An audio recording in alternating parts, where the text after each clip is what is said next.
que cet État de Palestine serait démilitarisé. Autre avancée dans ce processus de New York, la France a accueilli le 13 juin à Paris une rencontre inédite des sociétés civiles palestiniennes et israéliennes qui ont dialogué sur la manière de sortir de cet état de guerre permanent par une solution politique juste et durable au conflit israélo-palestinien. Face à la poursuite de la guerre et à la tragédie humanitaire à Gaza, nous lançons à travers cette conférence un appel collectif à l'action. Cette guerre qui a trop duré doit cesser, les armes doivent se taire et laisser place à un cessez-le-feu immédiat et durable. Tous les otages capturés à la suite des attaques barbares du 7 octobre 2023 menées par le Hamas et d'autres groupes terroristes doivent être libérés de façon immédiate, sans condition et dans la dignité. dignité. Le calvaire que vivent les populations civiles de Gaza face à la catastrophe humanitaire doit prendre fin. Mesdames et messieurs les coprésidentes et coprésidents de groupes de travail, les travaux que vous allez nous présenter aujourd'hui serviront de boussole à l'ensemble de la communauté internationale pour tracer un chemin politique irréversible vers la mise en œuvre de la solution des deux États. Je vous remercie.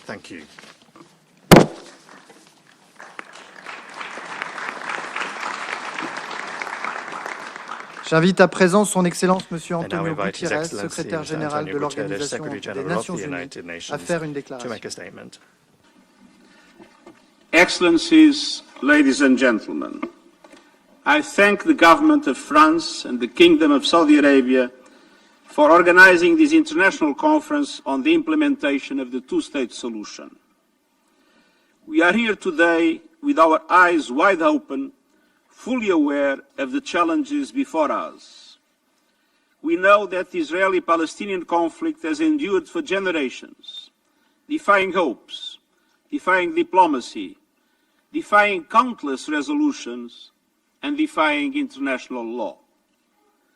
We know that the conflict continues to take lives, destroy futures, and destabilize the region and our world. But we also know its persistence is not inevitable. It can be resolved. That demands political will and courageous leadership, and it demands truth. The truth is we are at a breaking point. The two-state solution is farther than ever before. Excellencies, nothing can justify the horrific 7 October terror attacks by Hamas and the taking of hostages, both of which I have repeatedly condemned. And nothing can justify the obliteration of Gaza that has unfolded before the eyes of the world. The starvation of the population, the killing of tens of thousands of civilians, the further fragmentation of the occupied Palestinian territory, the relentless expansion of settlements, the surge in settler violence against Palestinians, the demolition of homes and forced displacement of populations, the changes to demographics on the ground, and the absence of any credible political solution. And the support, as expressed in a Knesset declaration voted last week, for annexing the occupied West Bank. Let's be clear. The creeping annexation of the occupied West Bank is illegal. It must stop. The wholesale destruction of Gaza is intolerable. It must stop. Unilateral actions that would forever undermine the two-state solution are unacceptable. They must stop. Excellencies, these are not isolated events. They are part of a systemic reality that is dismantling the building blocks of peace in the Middle East. And yet, precisely because of the grim realities, we must do even more to realize the two-state solution. Today's conference is a rare and indispensable opportunity. We must ensure that it does not become another exercise in well-meaning rhetoric. It can and must serve as a decisive turning point, one that catalyzes irreversible progress towards ending the occupation and realizing our shared aspiration for a viable two-state solution. The two-state solution remains the only framework rooted in international law, endorsed by the Assembly and supported by the international community. Specifically, Israel and Palestine, living side by side in peace and security, within secure and recognized borders on the basis of the pre-1967 lines, with Jerusalem as the capital of both states, in line with international law, UN resolutions, and other relevant agreements. Two independent, contiguous, democratic, and sovereign states, recognized by all and fully integrated into the international community.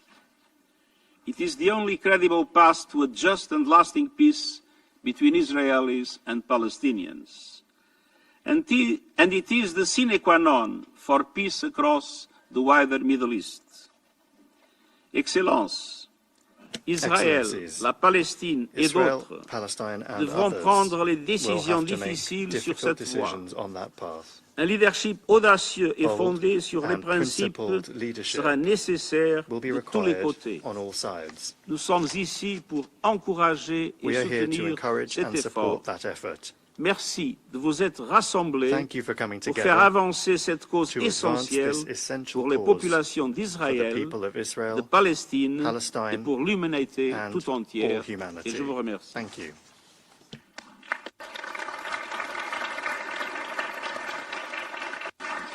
Je remercie le secrétaire général pour son intervention et j'invite maintenant Son Excellence M. Mohammad Mustafa, Premier ministre de l'État de Palestine, à faire une déclaration.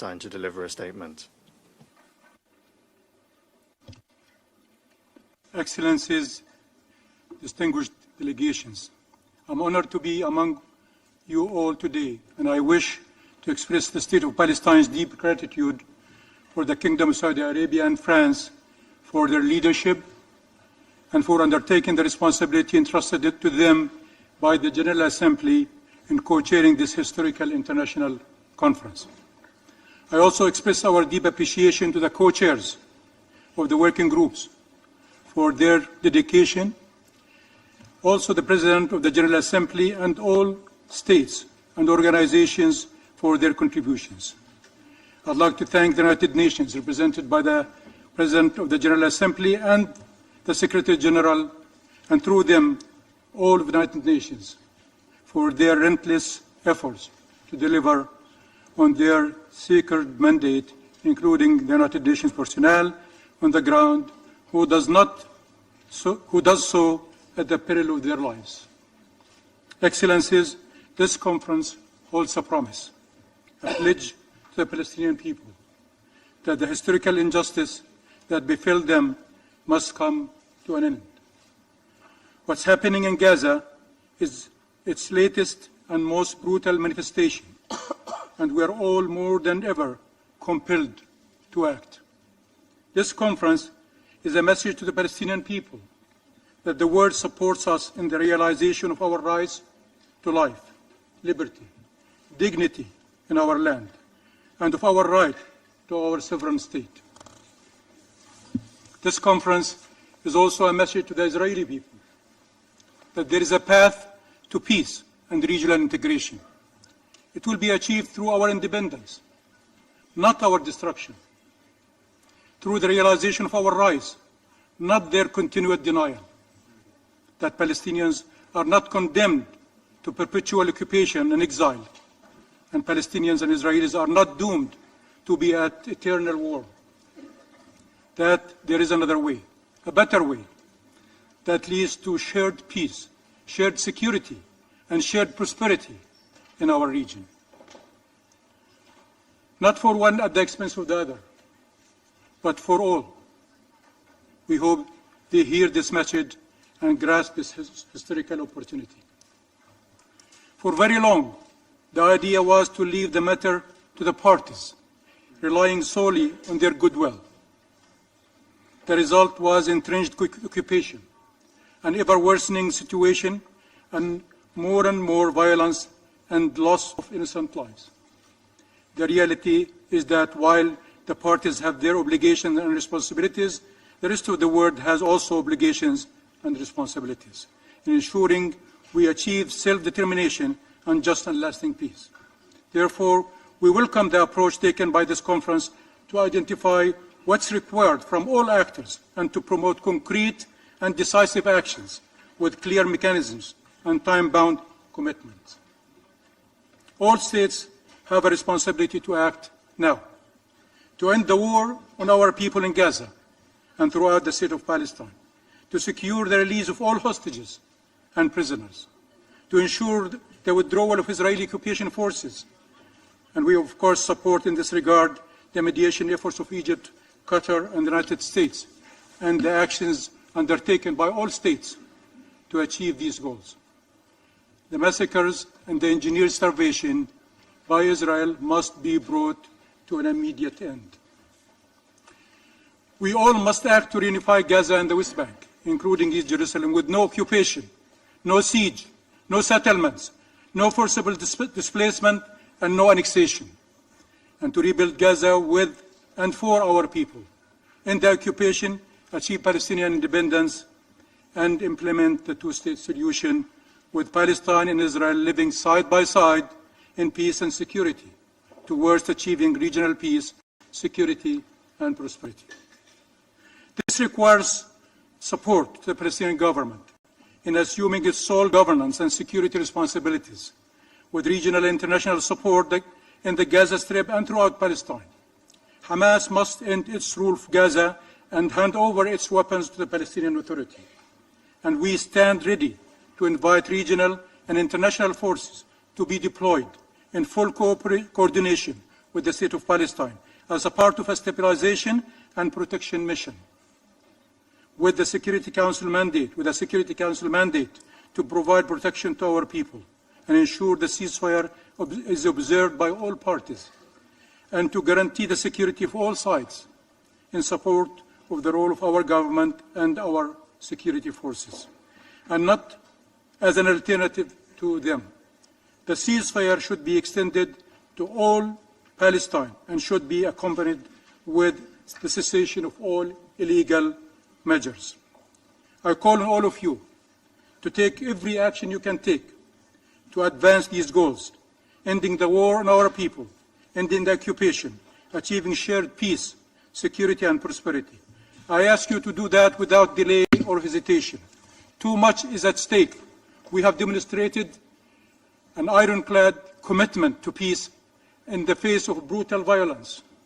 With your help, we can demonstrate there is a peaceful path to liberation.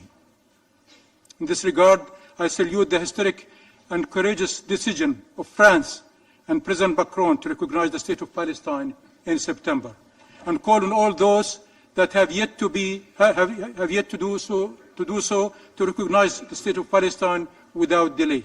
Indeed, the path to peace starts with recognizing the State of Palestine and preserving it from destruction, and by empowering the forces of peace in Palestine, Israel, and the region, and the world in their efforts to implement the two-state solution and achieve just and lasting peace, a peace that saves and serves Palestinians, Israelis, and the region.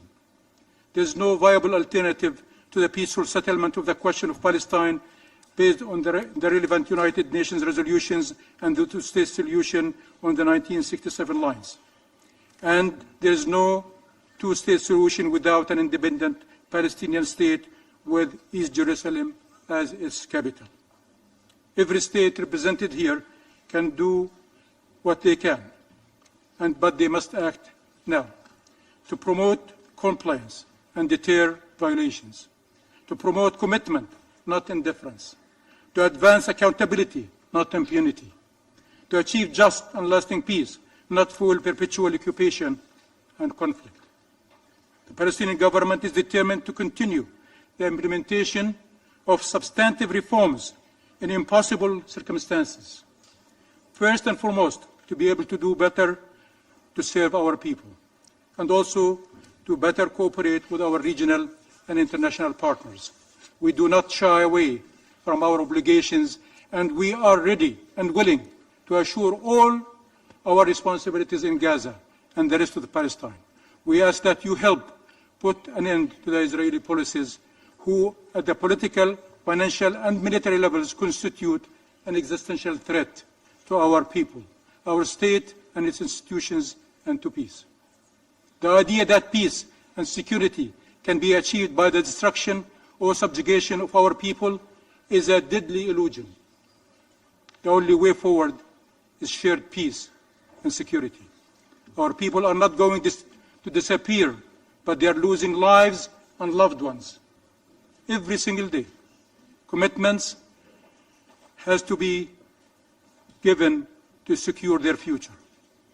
Communities are under attack by occupation forces. and settlers to try to uproot them every single day. The Palestinian people have suffered for long and cannot be demanded to simply endure. Their agony must be brought to an end. Our people have an inalienable right to live in freedom and dignity in their ancestors' land. The region is ready to move forward, now, but not at the expense of Palestine and the Palestinian people. The rights of all peoples must be respected. The sovereignty of all states must be ensured. Palestine and its people can no longer be the exception. Thank you.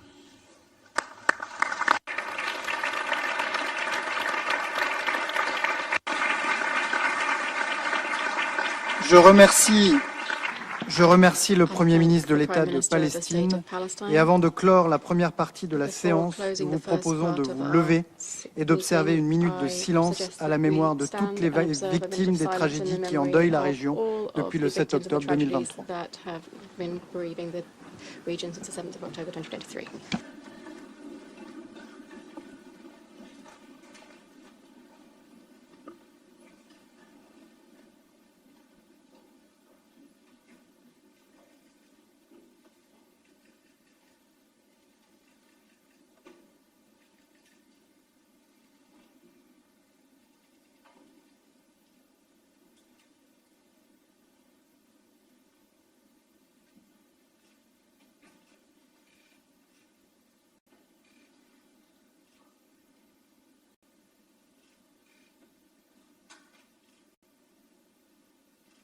Je vous remercie. Thank you. Je remercie nos invités de nous avoir rejoints aujourd'hui à la tribune, dont la composition va être légèrement modifiée avant la première table ronde.